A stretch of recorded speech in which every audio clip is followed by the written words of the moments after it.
ABC Rural es una producción de ABC Color, el diario completo. Eishapa, Maiteirorupe Emenguará Co Árape. Muy buenos días. A partir de ahora, ABC Rural le trae el campo a su casa, mostrándoles todo lo referente a la agricultura, ganadería, tecnología, comercios y servicios, comprometidos y convencidos de que en el campo está nuestro futuro. Es fundamental ver los trabajos que estamos haciendo en diferentes formas de producción. Y en este caso, sobre invernadero. Pero vamos a hablar de lo que es la producción bajo invernadero de melones y pepinos. El ingeniero agrónomo Esquicio Mesa nos habla del cultivo de melón y pepino bajo invernadero. Ahora mismo estamos viendo la preparación de suelo para el trasplante de los plantines de tomates. Este está bajo una estructura de media sombra, que es lo que hace de 50%. Deja pasar solamente 50% los rayos del sol. No hay problema.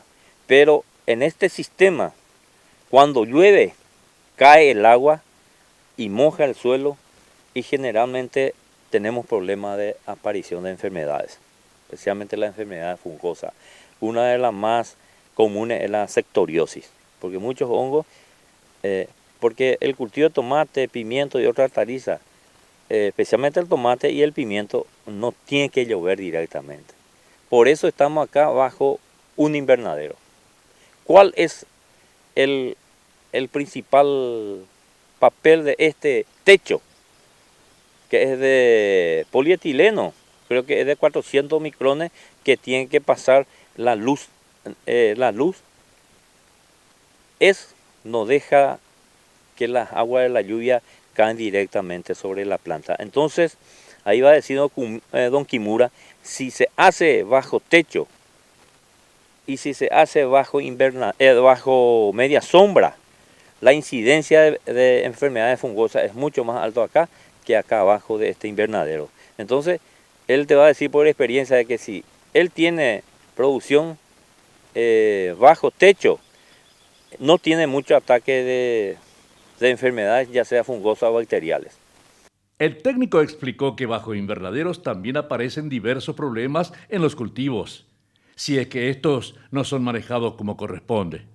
Bajo invernadero tenemos más ataque de plagas, algunas plagas. Especialmente tenemos problemas de ácaros, palomilla del tomate, tenemos también minador de hojas.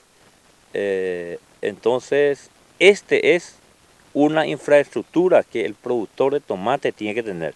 Porque acá va a tener cosecha, pero la cosecha no va a ser tan larga. Pero bajo techo, la cosecha se alarga y él puede producir durante todo el año. Eso es lo que falta en el país, que el tomatero, que el locotero y los productores hortícolas hagan producción durante todo el año. Porque las hortalizas más consumidas en el Paraguay está la cebolla, el tomate y la papa. Cuñá, Paraguay, no cocinamos ainda de tomates a los coteles. Y nuestro problema es infraestructura, sistema de río, manejo de suelo, que es lo más importante. Porque el productor puede tener toda la infraestructura del mundo, pero si cuida su base productiva, tampoco va a tener productividad. ¿Qué nos puede decir sobre la producción de melón y pepino bajo invernadero?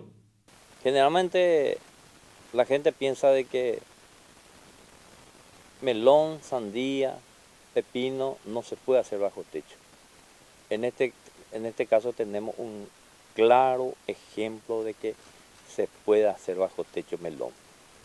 Estamos todavía en la finca de la familia Kimura, en un cultivo de melón y de pepino, dos cucurbitáceas que generalmente el productor hace, como dije, a cielo abierto.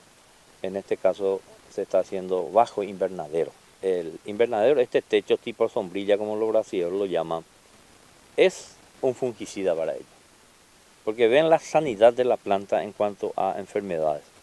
No se juega ninguna enfermedad fungosa, tampoco bacterial. ¿Y por qué? Por el efecto del techo que tiene Don Kimura. Pero cuando uno va a producir cucuruchá, sea bajo techo, tener mucho cuidado con las protecciones laterales. Dentro del invernadero tiene que entrar las abejas. Las abejas son las que polinizan, porque la cucuruchá tiene flor macho y hembra. ¿Y quién hace la polinización? Las abejas.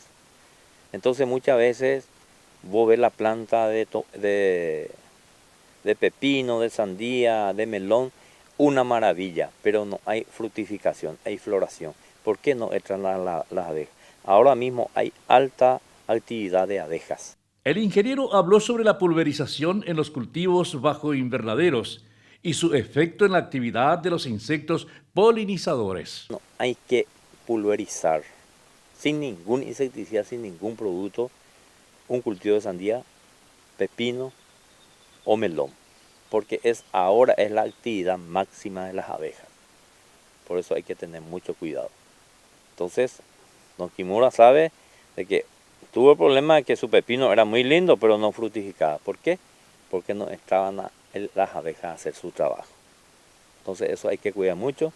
Entonces, como me dijo la señora Saturnina, de que bajo techo un productor puede tener producción durante todo el año, de cualquier cultivo. Solamente hay que darle las condiciones, porque el clima actual es muy cambiante y generalmente las plagas se adaptan más rápidamente a los climas que el propio productor. Entonces tenemos que hacer una agricultura climáticamente inteligente. Para realizar la fumigación dentro de los invernaderos, ¿a qué hora es la ideal? De tal modo a no dañar la actividad de las abejas. Yo como técnico recomendaría hacer la pulverización, en el caso de cucurbitácea, a la mañanita, cuando las abejas todavía no salen a trabajar.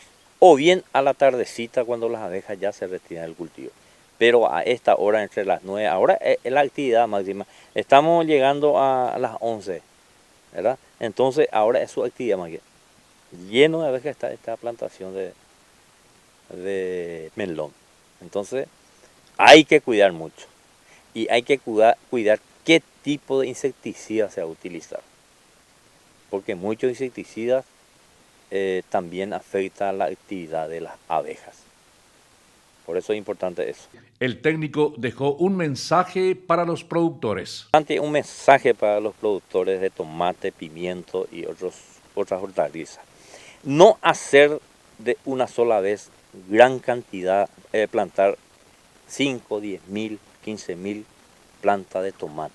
Hay que hacer en forma escalonada, toda vez que uno tenga infraestructura. Escalonada, ¿qué significa? En vez de hacer de una sola vez 10.000 plantas, ¿por qué no hace 2.000? Y después, un tiempo dado, hacer otros 2.000. Entonces, va a tener continuidad en su producción. Va a poder luchar con el precio, adecuarse al mercado, porque el mercado es libre, la oferta y la demanda es libre. Y cuando hay mucha oferta y poca demanda, bajan los precios. Cuando hay mucha demanda y poca oferta, suben los precios. Eso tiene que entender el productor y cuidar su economía familiar. Muchas veces el tomatero gana mucha plata, pero no cuida su economía familiar. Tiene que dejar un poco para vivir bien, porque el cultivo de tomate y pimiento es un cultivo muy caro. Y si vos fallás en alguna cosa, en alguna tecnología, te va a pasar la factura.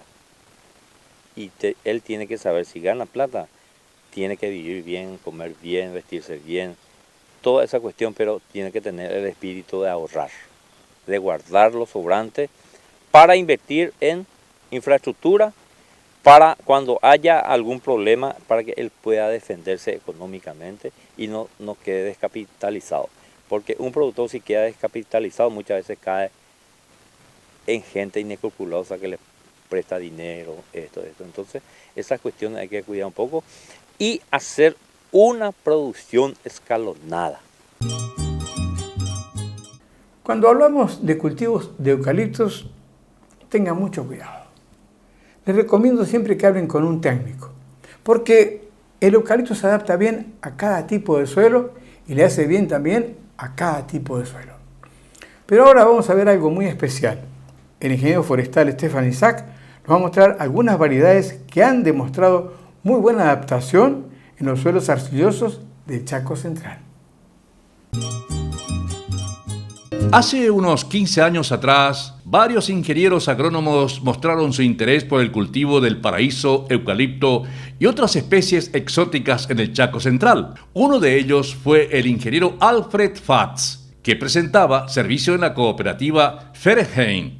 El objetivo era estudiar el comportamiento de las plantas en dicha zona del país e instalaron varias parcelas en el Chaco Central. Esta iniciativa fue seguida por otros visionarios y últimamente por el Servicio Agropecuario de la Cooperativa Neuland y su departamento forestal. Pero, ¿cómo fue para que vuelva a despertar ese interés en el cultivo de eucalipto? En el 2003, un grupo técnicos visitamos a la cooperativa Fulham, que había organizado un día de campo. Y ahí nosotros vimos lo que están haciendo con el eucalipto. Nos motivamos, buscamos un terreno acá en el Chaco. Acá en Neuland encontré a un productor que dijo que le gustaría mucho. Puso a disposición ese terreno en donde ahora mismo estamos parados. El ingeniero nos cuenta cómo trabajaron preparando el campo para recibir los plantines de eucalipto. Primero le hicimos un tratamiento con glifosato a la gramínea, después una pasada con rasta pesada, en las hileras una pasada con el subsolador para romperle una eventual capa dura y antes de la plantación también una pasada con la rastra. Recién entonces, después de las lluvias grandes, se dio la plantación. El profesional explicó que la ubicación de la parcela demostrativa de eucalipto fue fundamental, pues está al costado de la ruta que conduce a la ciudad de Neuland y los pobladores ven el crecimiento que han tenido las plantas, por lo que están demostrando su interés en su cultivo. Pero, ¿qué tipo de eucaliptos recomiendan? Nosotros recomendamos los eucaliptos clonados porque hay una unanimidad, una heterogeneidad en el desarrollo de las plantas, ¿verdad? Por lo menos si los parámetros quedan iguales, si son desiguales como en ciertos suelos. ¿En qué tipo de suelos se están desarrollando los eucaliptos en el Chaco Central? Ahora también ya en ese año, como estamos acá sobre un suelo arenoso, queríamos ver también cómo se desarrolla eso sobre un suelo arcilloso. La cooperativa Neuland entonces nos proveyó de un terreno de 3 hectáreas donde implantamos el mismo diseño de ensayo sobre un suelo arcilloso, o sea que muy fácilmente se puede ver el desarrollo de las plantas de acuerdo al tipo de suelo sobre el cual justamente fueron implantados, ¿verdad? Le consultamos al ingeniero si los plantines tuvieron que conocer de una etapa de rustificación. Además, preguntamos si necesitaron una fertilización en el momento de la siembra y cómo hicieron con el riego o humedad que necesita la planta para su desarrollo. La rustificación ya en parte, la primera rustificación ya se le da en el vivero, que es un vivero especializado en producir clones. Realmente es para los plantines que vienen de Caguazú, de otro ambiente, de otro clima. Es un cambio de ambiente realmente que si acá vienen con 35 o 40 grados. Nosotros en un día trajimos de Caguazú. No la habíamos regado antes y ahí sufrimos las consecuencias. Le plantamos directo por ser ansioso de hacer algo, ¿verdad?, en el Chaco al respecto y eso nos costó que la mitad tuvimos que replantar después de 3 semanas porque no hubo suficiente humedad como para prender, ¿verdad? Regamos los plantines para las otras 2 repeticiones y ahí prendieron mucho mejor. Ya para las plantaciones posteriores tenemos bien claro que el tubete con el plantín hay que sumergirlo en agua. Digamos que para que el sustrato con las raíces chupe bien el agua y después meter en el campo. Y ahí también, después de haber plantado, le hacemos un riego inicial para que se asienta bien la tierra y para que haya mejores condiciones de prender la planta, ¿verdad? Ningún tipo de fertilización le hemos dado. ¿Qué cuidados culturales han realizado? El cuidado sí nosotros le pusimos mucho atención. Después de cada lluvia pasamos con una rastra liviana entre las hileras para controlar la maleza Y también a menudo entraron acá personales para limpiar con azada alrededor de las plantas, más o menos 1 metro, 1,5 metros. Y después también la poda, primero con tijera hasta alcanzar hombre, hasta 2 metros más o menos. O en casos donde los replantes no se habían desarrollado bien. Eso fue en octubre justamente del año pasado, o sea, 1 año después. Recién empezamos a podar, que fue un poquito tarde. Se ve en algunos individuos que no ha habido expertos. La distancia de siembra utilizada en la parcela visitada es de 2,5 metros entre plantas y 5 metros entre hileras, que da un total de 800 plantas por hectáreas. Sin embargo, actualmente el ingeniero señaló que para sistemas silvopastoriles en el Chaco Central están recomendando 2,5 metros entre plantas y 8 metros entre hileras. Pero, ¿cuál es la variedad que mejor se ha comportado de su implantación en el suelo chaqueño? La mayoría acá de los clones son Grandis por camaldulensis. Son diferentes códigos con ese híbrido, pero son procedencias diferentes. Y de estos, justamente de esos clones Grandis por camaldulensis, tenemos los mejores resultados. Ahí tenemos un crecimiento de hasta 12 centímetros en diámetro y hasta 11 metros de altura en 2 años. Cuanto al volumen, es un volumen más o menos de hasta 16 metros cúbicos por hectárea con esa densidad. Normalmente el Grandis por camaldulensis, hay un código que maneja Plantec, que es el 144, que mejor se presta. Lo que nosotros vemos tanto en el suelo arenoso como también en el suelo arcilloso, esa planta mejor prende, mejor se desarrolla, entre los más estables se encuentra y menos variables en cuanto a crecimiento. Hasta ahora eso ha sido el mejor clon. En un próximo programa, el ingeniero forestal Estefan Isaac nos mostrará una parcela cultivada en un suelo arcilloso. Nos hablará sobre un punto controversial, el cual señala que los eucaliptos secan las nacientes y otras interesantes informaciones sobre este árbol que está ganando terreno en el Chaco Central. En la producción de trigo, que siempre me recuerda al ingeniero Hernando Bertoni, quien hizo el Programa Nacional de Trigo, y que hoy en día tenemos un trigo excelente. Es decir, que no solo nos autoabastecemos, sino que también exportamos. Por eso vamos a hacer un trabajo muy importante y un punto crítico. La ingeniera agrónoma Ruth Scholz nos habla sobre los cuidados del trigo antes y durante la siembra. Bueno, yo le voy a comentar algunos cuidados que se debe tener en cuenta antes de la siembra. A tener en cuenta es hacer un análisis de suelo para saber si tenemos algún faltante, algún nutriente, ¿verdad? Entonces, para poder corregir posteriormente para la siembra. La ingeniera explicó cuáles son las épocas ideales para la siembra del trigo y por qué. Otro aspecto que le quería comentar es la época de siembra. Acá en la zona de Itapúa, nosotros estamos recomendando la siembra sería de 15 de mayo al 15 de junio.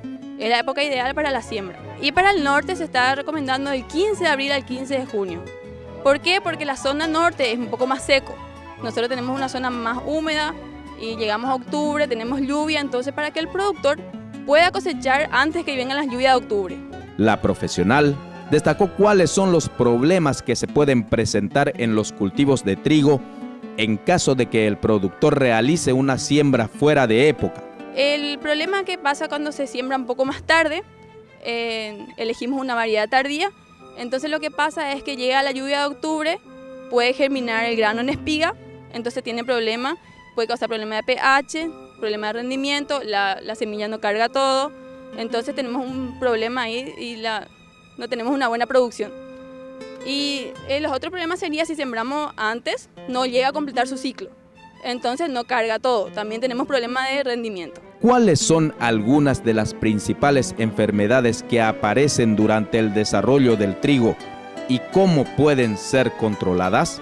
La principal enfermedad que aparece en el primer estadio del cultivo, cuando está en la época de macollaje, a los 30, 35, hasta 60 días, es el problema de la mancha amarilla. El inóculo se encuentra en los rastrojos, estos suben por la acción de la lluvia, suben a las hojas y infectan a la hoja. Esto tenemos un campo totalmente infectado con una mancha amarilla, y entonces vamos a tener que hacer una aplicación de fungicidas. Y bueno, ese es un problema que parece que es problema de todos los productores acá de la zona de Itapúa y creo también de la zona norte. Otro problema que tenemos es el oidio, que se aparece más en años cálidos, es como una mancha algodonosa. Este problema también tiene que ser controlado con fungicidas. Más adelante aparece el problema de la roya, que es el mayor problema que tiene el cultivo de trigo. La roya tiene que ser controlado con fungicidas específicos, ¿verdad? Se está recomendando la mezcla de triazoles con nestrovirulinas, que son las que controlan mejor. Y al elegir una variedad, se tiene que tener en cuenta todos esos aspectos. De la buena sanidad, de que tenga una buena tolerancia a la roya, mejor si es más resistente. Variedades resistente todavía no existen, pero hay variedades que con una sola aplicación llega a su ciclo final sin tener mucho problema de roya. Y bueno, después las enfermedades que tenemos después son las enfermedades de espiga, que es la fusariosis, que también aparece bastante en la zona de Itapúa, y esta enfermedad tiene que ser controlada antes, o sea que digámosle preventivo, tiene que hacerse un control preventivo. No hay control curativo para la fusariosis y tampoco no hay variedad resistente a este problema. En cuanto al ataque de plagas, también hay algunos insectos que dañan el trigo. Sobre el punto, la especialista nos dijo lo siguiente. El mayor problema del insecto es el pulgón de la hoja. Este pulgón, aparte de ocasionar problemas porque succiona la savia, ¿verdad?, inyecta una toxina y produce la enfermedad del virus. El virus del enanismo amarillo se llama. Este también es otro problema, ¿verdad?, porque al introducir su toxina hace que la hoja se seque y haya menos fotosíntesis para la hoja y no pueda también llegar a su ciclo final, digamos, ¿verdad? Entonces es otro problema grave que es el pulgón que inyecta la toxina y que causa problemas en el trigo, ¿verdad? Y el pulgón se está controlando con insecticidas específicos, ¿verdad? Tienen que ser insecticidas sistémicos, que son los que controlan mejor esta plaga. La enfermedad denominada mancha amarilla es una de las que más aparece durante el desarrollo del trigo. Sí, es la que más aparece porque estamos todos, digámosles, toda la zona de Itapúa y dentro del país ya están todos haciendo la siembra directa. Y esta enfermedad se encuentra en los rastrojos de trigo. Estos rastrojos se descomponen de 9 a 18 meses más o menos. Entonces, ¿qué pasa? Si se sembró trigo sobre trigo, hay mayor inóculo y mayor enfermedad. Entonces es bueno hacer rotación de cultivos, ¿verdad? Se hace un año trigo, al siguiente año hacemos un abono verde para que el inóculo se descomponga y no tengamos problema de mancha amarilla.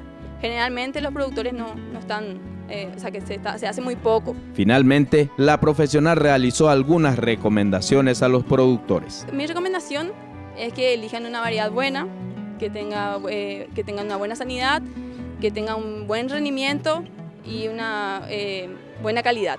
Que tenga buena sanidad, buen rendimiento y buena calidad. Porque al elegir una variedad que es susceptible, pasamos de 3 a 4 aplicaciones de fungicida y eso implica mayor costo para el productor. Entonces hay variedades en el mercado que son muy tolerantes a la roya, que es la principal enfermedad, que se puede pasar con una aplicación y llegamos a la cosecha sin tener mayores problemas. Entonces nosotros recomendamos elegir una buena variedad, que tengan en cuenta todos esos aspectos que estamos nombrando. Y la otra recomendación es manejar bien el suelo, tener una buena cobertura, hacer un análisis previo para poder corregir ciertas deficiencias y eso es mi mayor recomendación, ¿verdad? En el Paraguay seguimos trabajando, mejorando el hato ganadero, incorporando razas. Y ahora vamos a hablar de una nueva raza introducida en nuestro país que es San Ignacio. El doctor Esteban Boadilla nos va a hablar sobre estos ejemplares de la raza San Ignacio. Estamos en el departamento de Caguazú, en Putudú, en la finca Ubaga del ingeniero Humberto Jorge Sarubi. Y bueno, estamos ya para hablar acerca de lo que es este ganado San Ignacio, que por primera vez llega a nuestro país aquí en Paraguay porque es una alternativa más para el productor pecuario de nuestro país. Surge el interés en esta raza debido a que uno busca siempre el animal ideal para el campo, ¿verdad? Entonces, iniciamos los trabajos de traer semen y posteriormente embriones. Primeramente trabajamos con Tuli y luego trabajamos con el San Ignacio. Y bueno, encontramos que el Tuli es un ganado totalmente Bos Taurus y que es una raza ya milenaria, ¿verdad? Y bueno, en los años 90 se inician los trabajos de formación de la raza San Ignacio en la Universidad de Córdoba, que contiene un 50% de raza de Tuli. Luego tiene más o menos un 31% de Hereford, 12% de Angus y un 6% de Simmental. Y es lo que contiene la raza San Ignacio, que es un compuesto, como le estoy explicando, pero ya totalmente definido. El técnico explicó que importaron de la Argentina 2 machos y 9 hembras, de las cuales 7 ya vinieron preñadas e incluso una de ellas ya tuvo su cría al llegar a nuestro país. Cuéntenos, ¿cuáles son las características de los toros de la raza San Ignacio? Bueno, la raza San Ignacio tiene características que demuestran una actitud para el trópico. En cuanto al macho, evidentemente presenta mucha masculinidad. Es un toro, un reproductor bastante fértil, muy vivaz. Tiene una estructura, como ya les dije, bastante masculina. Es un prepucio correcto. Pelajes finos y lustrosos tanto en el macho como en la hembra. Y son muy precoces. También podemos destacar que es muy apto para la reproducción. No tiene ningún tipo de inconvenientes en ambientes de escasez. Lo mismo demuestra su potencial reproductivo y eso hace que sea demasiado importante en un campo natural como el nuestro, ¿verdad? Tuvieron casi más de 24 horas de viaje. Llegaron con chupados, ¿verdad? Por el viaje, perdieron peso y en un tiempo de 15 a 20 días ya empezaron a ganar peso sin ningún tipo de inconveniente. Y lo que noto es también que no presentan tantas garrapatas como suele ocurrir en otras razas, ¿verdad? Y las hembras, asimismo, también tienen pelajes finos, cortos, lustrosos, bastante femeninas. 2 solamente son vacías, el resto están preñadas en el viaje. Una ya parió y se caracteriza también por ser muy precoz. Es más, es una exigencia de la asociación que a partir de los 15 hasta los 20 meses tiene que preñar la hembra. Si no preña, es seleccionada, se elimina. Y la que preña, bueno, se deja, lógicamente. Otro punto importante que produce bastante buena leche. Podemos tener leche sin carne, pero carne sin leche es muy difícil tener. Así que si necesitamos terneros bien destetados, esta es una raza que puede hacer eso. Destetan con el 50% de su peso vivo, así que eso es un dato bastante importante y que eso lo demuestre en un campo natural como el nuestro es más que llamativo esa característica de esta raza. El doctor Bobadilla alabó la versatilidad de los ejemplares de la raza San Ignacio, que pueden ser criados a campo como también en cabaña. Incluso tomó como ejemplo el campo en donde se encontraban los animales en ese momento, que no contaban con muy buenos pastos, y pese a eso los animales mostraban una buena condición corporal. ¿Podría hablarnos de la precocidad en esta raza? Estos toros, por ejemplo, tienen 30 meses, pero tengo entendido que a partir de los 15, 20 meses ya se puede colectar. Eso es la información que yo manejo. Animales, ¿verdad? Lógicamente sabemos que una hembra a partir de los 8 o 9 meses hay que cuidarla porque ella empieza a ciclar. Y si no se la cuida, el toro puede trabajarle y bueno, eso sería un error en la parte técnica, ¿verdad? Y el toro también así, ¿verdad? El animal a 8 o 9 meses entra en su pubertad y ya empieza a tener esa capacidad de reproducirse. Sin embargo, hay que darle el tiempo de desarrollo como para que pueda empezar a trabajar sexualmente. De acuerdo a lo señalado por el doctor Bobadilla, estos ejemplares están muy bien adaptados a zonas áridas e inclusive a excesivos calores. Pero, ¿cómo sería su comportamiento en zonas húmedas? Bueno, en primer punto te puedo decir que estos animales se van a desarrollar bien en ambientes frescos, ya que tiene la sangre europea, ¿verdad? El casco es muy fuerte, por lo tanto van a resistir lugares húmedos. Es más, tengo datos que en Uruguay se tienen animales en lugares húmedos y se desenvuelven bastante bien, ¿verdad? Lo que puedo decirte es que los media sangre, tuli, se comportan bastante bien, o sea, no son muy afectados por los ectoparásitos, sanan rápido el ombligo, se sienten cómodos y son media sangre con ganados aquí de nuestra zona, ¿verdad?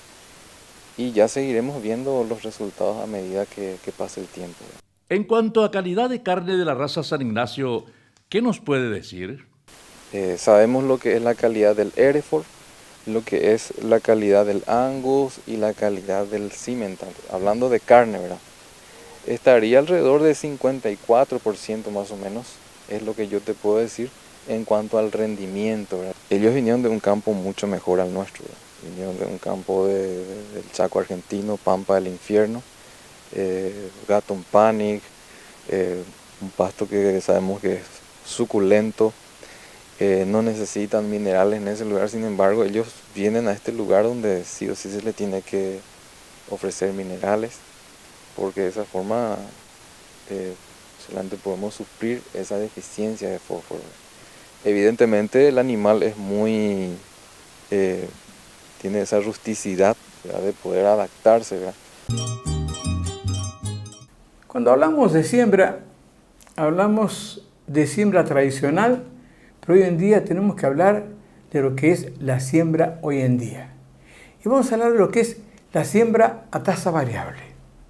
El ingeniero agrónomo Mario Colmán nos va a mostrar cómo se prepara una sembradora para que realice el trabajo de la siembra a tasa variable.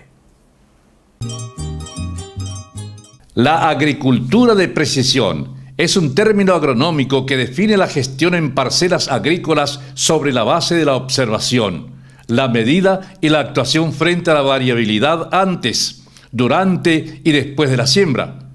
La información recolectada por medio de monitoreos de campo, sistema de información geográfica o sistemas globales de navegación por satélite son empleadas para evaluar con mayor precisión la densidad óptima de siembra, estimar la cantidad adecuada de fertilizantes o de otros insumos necesarios y predecir con más exactitud el rendimiento y la producción de los cultivos, por solo citar algunas de las aplicaciones que se le pueden dar.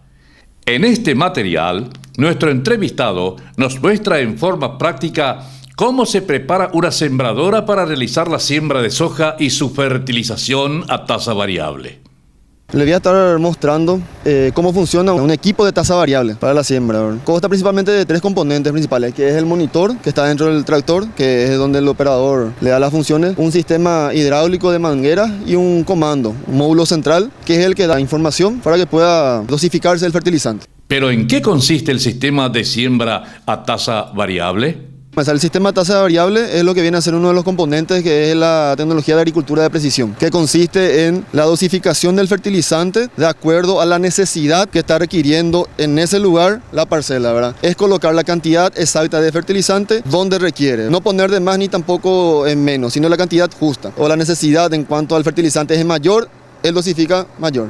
Es menor, entonces él reduce un poco la dosis, ¿verdad? Esa dosis está condicionada a mapa de fertilidad en base a el muestreo de grilla, necesidad del fertilizante, ¿verdad? De acuerdo a eso se establece entonces una dosis para la corrección del fósforo. Entonces está a nivel medio, vemos cuál es su nivel y de acuerdo a eso le ajustamos la dosis. El siguiente parámetro es la extracción del cultivo antecesor. En este caso, ahora como están viendo, el cultivo antecesor es avena. Huracán no hubo una extracción de nutrientes, pero en el caso tenemos parcelas de maíz safriña, parcelas de canola. En ese caso sí se tiene en cuenta lo que extrajo el nutriente de acuerdo a qué, al rendimiento. En el caso del maíz safriña, nosotros trabajamos la extracción de 9 puntos de fósforo por cada tonelada de grano extraído. Entonces se hace esa relación. Tu productividad media fue de 5.000 kilos de maíz, 5 por 9 de fósforo, son 40 kilos de fósforo que vos tenés que agregar a tu mapa de fertilización. Posteriormente, subimos con el ingeniero al tractor y nos mostró cuál es el siguiente proceso dentro de lo que es la siembra de soja y fertilización a tasa variable. Componentes del sistema de tasa variable, que vendría a ser el monitor. Acá se controla lo que va a realizar la sembradora cuando está realizando el trabajo de fertilización. Acá tenemos el interfaz donde el operador va dándole los comandos, ¿verdad? En este caso acá podemos ver el mapa de fertilidad, ¿verdad? Las diferentes tonalidades en cuanto a colores significan diferentes dosis. Esas dosis están condicionadas al nivel de fertilidad del suelo y la extracción del cultivo antecesor, ¿verdad? Aquí tenemos dosis de 140 kilos por hectárea, en la otra región tenemos 170, acá en la región más 190 y así va variando. Entonces a medida que el tractor se va desplazando por la parcela, él va variando la dosis. Este sistema en particular tiene la ventaja de que él te registra todo lo que el operador realizó en el campo. Tanto la dosis de fertilizante que echó, la velocidad que él estaba andando, cuánto tiempo él tardó en la parcela en terminar, cuántas hectáreas él hizo. Todo queda registrado en el monitor que luego se extrae, se puede realizar un informe en la computadora, ahora con el programa correspondiente. Luego el ingeniero nos habló sobre el sistema hidráulico. Este es el siguiente componente del sistema, que vendría a ser el sistema hidráulico, que comanda las acciones del motor, ¿verdad? Tenemos el monitor, la información viene acá, en esta central le comanda acá, hay un solenoide, se le llama que es el que regula la abertura y cierre, o sea, el paso del caudal hidráulico. Eso va a regular la velocidad con que gira el dosificador de fertilizantes. Esto se adaptó a la sembradora, este no vino así de fábrica, ¿verdad? Esto se adapta siempre de acuerdo al modelo de la sembradora, donde conviene mejor instalar, ¿verdad? De acuerdo a lo señalado por el profesional, si se da un problema durante el trabajo de siembra y fertilización, se den mayor o menor dosificación, el equipo automáticamente avisa y se detiene. Pero ¿cómo se regula la densidad de siembra? La densidad de siembra del cultivo se regula ya en la sembradora misma acá, ¿verdad? Eso se regula con las catracas acá. Se tiene en cuenta esta tabla, ¿verdad? Y acá vos te vas viendo cuánto de semilla vos querés por metro, ¿verdad? Tienes tanto de espaciamiento, tanto de dientes de tu engranaje y eso te va regulando, ¿verdad? Vos querés 12 semillas por metro, entonces haces la relación de engranajes y él te va dosificando eso, ¿verdad? Siempre teniendo en cuenta la velocidad cuando se está sembrando. Esto está calibrado para 6 a 8 kilómetros por hora, creo. Entonces, eso se va ajustando acá hasta que te dé la densidad que vos estás necesitando. Esa densidad varía también de tu cultivar de soja y de la época de siembra, ¿verdad? Siempre en épocas más tempranas se trata de adensar un poco más, de aumentar un poco más la carga de plantas. Y a medida que va en la época normal, de reducir un poco, ¿verdad? Eso ya va a depender de la variedad con que se está trabajando. Sí, la velocidad del tractor es independiente de lo que es el equipo de tasa variable, pero sí afecta el funcionamiento del mismo. O sea, una mayor velocidad del tractor es menor cantidad de dosis, ¿verdad? Y una menor velocidad del tractor, él va a echar mayor cantidad de dosis, ¿verdad? Entonces, si vos tenés una dosis mayor, entonces tu tractor tiene que ir un poco más despacio para poder alcanzar esa dosis. Eso ya depende también de la fuerza del motor hidráulico mismo del tractor, ¿verdad? Con un tractor medio pequeño, con una sembradora ya medio grande, ahí muchas veces afecta ese tipo de trabajo, ¿verdad? Le consultamos al ingeniero cuál es la velocidad adecuada a la que debe ir el tractor para la siembra y sobre la profundidad en la que deben caer las semillas. En nuestro caso acá tratamos siempre de concienciar al productor de que hagan una velocidad adecuada, ¿verdad? En el caso de soja vendría a ser 6-7 kilómetros por hora, ¿verdad? Eso afecta mucho en lo que es la uniformidad en el stand de plantas y la emergencia de la misma, ¿verdad? Eso en cuanto a soja. En cuanto a maíz ya es otra realidad. Ahí la recomendación es 5 kilómetros por hora, no pasar de eso. Porque lo que tenemos en el caso del maíz es que es una planta, es una espiga, es una unidad productiva. Entonces si vos tenés menos de una planta, tenés menos una unidad productiva dentro de tu parcela, ¿verdad? Y eso afecta bastante el rendimiento. Y no solo la falta de planta, sino la desuniformidad. El maíz no compensa. Vos tenés una planta más alta, una planta menos, ya tenés una reducción de 300 kilos por hectárea. Solo por aumentar un poco tu velocidad de siembra. Siempre las máquinas son reguladas para tal profundidad de siembra, ¿verdad? En este caso ya se ajustó todo ahí, la parte trasera se ajusta eso, ¿verdad? Y el operador va verificando cada rato, ¿verdad? Termina una parcela, entonces verifica, vamos a introducir más hondo la semilla, vamos a dejar un poco más superficial, eso va a ir ajustando ahí, ¿verdad? Pero siempre tiene que ir él controlando eso, ¿verdad? Eso no te muestra en el monitor, en este caso en el monitor fertilizante no muestra. Sí, ya hay otros tipos de monitores que son los controladores de semilla, eso sí te muestran la cantidad de semilla que cae por metro y la profundidad a la que se encuentra, o regula también esa profundidad. Las recomendaciones teóricas hablan de que la semilla debe ser sembrada a una profundidad de 3 veces su tamaño. ¿Es así?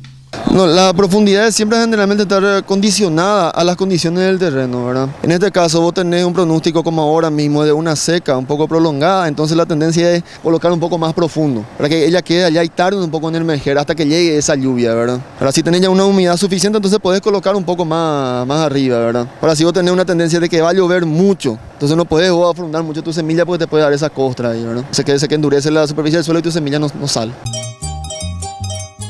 ABC Rural, siempre pensando en nombre del campo, ha realizado un material sobre un tema de mucha importancia, el cultivo hidropónico, tanto para la producción de forrajes para animales como también para horticultura.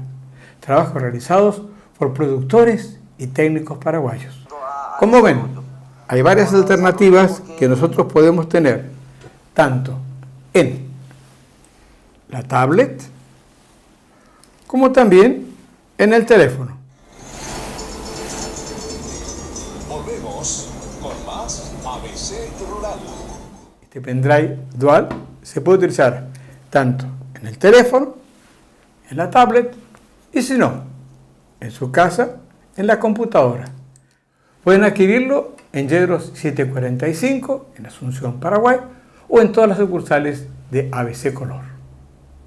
ABC Rural TV le trae el campo a su casa. Para cualquier consulta, los invitamos a escribirnos a rural@abc.com.py o llamarnos al 41 51 502 que con gusto les responderemos. Siempre en la producción ganadera aparecen sistemas nuevos que ya se ponen muchas veces de moda y en este caso el confinamiento. Y en diferentes lugares de nuestro país. Vamos a hacer un trabajo muy bueno que hicimos en Curuguatú. El ingeniero Rubén Ortiz nos habla de este sistema de producción en esa zona. En el programa anterior estuvimos hablando sobre la preparación de la ración en confinamiento. Hoy día le queremos comentar cómo es el manejo del feedlot desde la entrada hasta la salida de esos animales. ¿Cuál es el protocolo que nosotros seguimos acá? Ya en cuanto a sanitación, cuánto tiempo los animales van a estar en pastura y cuánto tiempo van a estar acá en el confinamiento cerrado. ¿Qué exigencias deben cumplir los animales adquiridos para ser engordados en el feedlot? El protocolo que la estancia, la ganadera está siguiendo, normalmente compramos animales de 250 kilos y hacemos un protocolo de vacunación y esos animales que se traen acá en la ganadera llevamos la pastura y ahí nosotros estamos manejando con una sal proteica energética con buena masa de pastura. Ahí nosotros preparamos el animal, nosotros hacemos la carcasa, las cajas y luego esos animales son pesados y a partir de 300 kilos, 320 kilos ya son ingresados en los lotes del confinamiento. ¿Cómo manejan la sanidad de los animales atendiendo a que vienen de otros lugares? Esos animales, una vez ingresados a la ganadera, reciben un antiparasitario, una vacuna contra mancha P y vitaminas. Luego son llevados a la pastura que están con un MG4 o MG5 con una sal proteica energética. Como los animales son muy disparejos, entonces nosotros lo que hacemos es después, cuando los animales ya que llegan a 300 kilos, apartamos, pesamos y los animales que ya cumplen el peso, el score, ya para meter dentro del confinamiento apartamos e ingresamos aquí. Luego de lograr el peso ideal de 300 a 320 kilos por animal en las pasturas, estos son llevados al confinamiento. Pero, ¿qué trato reciben allí y cuántos kilos están ganando por día cada animal? Una vez ingresados los animales en el confinamiento, ellos cumplen un periodo de adaptación que sería de 22 días. ¿Por qué 22 días? Porque el rumen, las bacterias se empiezan a adaptar recién en 22 días. Ellos están viniendo una sal proteica energética y luego encontrarse con un balanceado, un silaje que va a golpear mucho el rumen. Entonces se cumple la adaptación 22 días. Luego de esa adaptación, ellos ya van consumiendo lo que sería el kilo ideal de silaje, unos 13 a 14 kilos, y balanceado la ración aproximadamente unos 6 kilos por cabeza día animal. También estamos teniendo una ganancia en machos, estamos teniendo una ganancia de 1,7 kg por día, y solemos confinar también vaquillas que tenemos muy buena ganancia de peso, que serían 1,5 kg por día. En cuanto al rendimiento de los toros, estamos teniendo entre 56 a 57% de rendimiento de los animales. Cuando hablamos de rendimiento nos referimos a la carne que está llegando, la carne entera que está llegando en el frigorífico. Entonces hoy día vender los animales por peso vivo ya no conviene, conviene más vender los animales al frigorífico. Y nosotros hoy día trabajamos mucho en lo que es la carcasa del animal. Estamos tratando ya de cambiar ese pensamiento al productor de no vender los animales peso vivo. Trabajamos una carcasa, tratamos de poner más carne en la carcasa para que posteriormente en el frigorífico puedan rendir más y por ende pueda llegar más plata en el bolsillo del productor. ¿Qué tipo de raciones están utilizando en el confinamiento? En el confinamiento estamos utilizando 3 raciones que serían crecimiento, engorde y terminación. Los animales que están en adaptación obviamente van a consumir un poco menos de balanceado, de silaje. Cuando ya entramos en una etapa de crecimiento ya le vamos aumentando para no golpear mucho el rumen. También cuando ya entra una etapa de engorde, ya se va cambiando la formulación, trabajamos con menos proteína. Acuérdense que cuando metemos un animal de adaptación y crecimiento, trabajamos con fuerte proteína, porque nosotros queremos el desarrollo de ese animal, la carcasa, el hueso, todo. Una vez que pasa a la dieta de engorde, ya estamos queriendo poner la carne dentro de la carcasa. Y luego, cuando faltan aproximadamente 10 a 15 días para ir al confinamiento, al frigorífico, trabajamos con una dieta de terminación. Lo que hacemos es cubrir la capa dorsal de grasa para que los animales ya vayan pesados al frigorífico. ¿Qué nos puede decir en lo referente al bienestar animal en este tipo de producción? Les estuve comentando de las ganancias de peso que estamos teniendo acá en el confinamiento, pero así como les comenté, todo viene de una buena sanitación, buen manejo, y en cuanto a bienestar animal es una regla exigente acá en la ganadera. No cualquier persona entra acá en el confinamiento, porque los animales una vez que escuchan ya el tractor ya se acercan hasta acá. Entonces si metemos personas, los animales llegan hasta la batea, no hay alimento, vuelven otra vez, entonces ya es un esfuerzo, ya está gastando energía el animal. Entonces un protocolo de bienestar animal. En cuanto a sanitación también tratamos de evitar mucho que sea acá en el cupí, que normalmente los capataces suelen sanitar. Entonces tratamos de exigirle a ellos que traten de sanitar en la tabla del cuello del animal, porque esas bolas que normalmente suelen tener acá ya es un estrés para el animal. Entonces por ende él no va a ganar de peso y al final no vamos a tener la ganancia esperada de ese animal. Otro detalle que mencionó el técnico tuvo que ver sobre el tema de castración y la diferencia entre animales híbridos y de raza. Quería comentarle también que acá no usamos la castración, porque hicimos un estudio también que el toro entero sube más que el toro castrado. Entonces no utilizamos ese sistema aquí en el confinamiento. un punto clave para el confinamiento. Hoy día nosotros tratamos ya de ampliar lo que es en cuanto a genética. ¿Por qué? Porque tenemos mejores conversión alimenticia, suben mucho más de peso. Entonces, a lo que sería a diferencia de lo que es el criollo, que también tenemos una muy buena ganancia de peso, pero siempre tratamos de buscar una mejora, que sería una buena genética para poder llegar a un 480, 500, 520 kilos, que es lo ideal para un confinamiento. Producción de agricultura y ganadería, siempre en desarrollo. Pero recuerden que siempre hay que consultar a los técnicos para tener buenos resultados. Por eso nosotros, en ABC Rural, seguimos creyendo que en el campo está nuestro futuro. Pero recuerden que nosotros en estos momentos estamos haciendo algo muy bueno, que es la agroindustria, produciendo productos de primera calidad. Es por eso que ABC Rural les recomienda que consuman lo que el Paraguay produce. Pero recuerden, la educación es la base del desarrollo de las comunidades. ABC Rural les trae el campo a su casa por ABC TV. Y nos pueden ver en el canal 19 de Tigo Star TV, en el canal 729 de Tigo en HD, también en el canal 50 de Personal TV, canal 10 de Claro TV+, y por canal 10 de Copaco TV.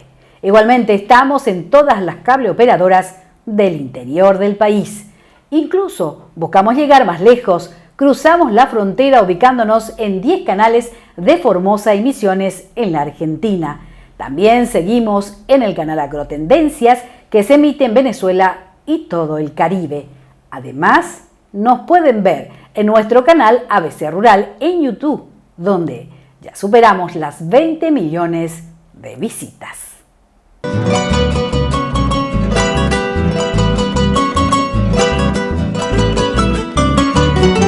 ABC Rural fue una producción de ABC Color, el diario completo.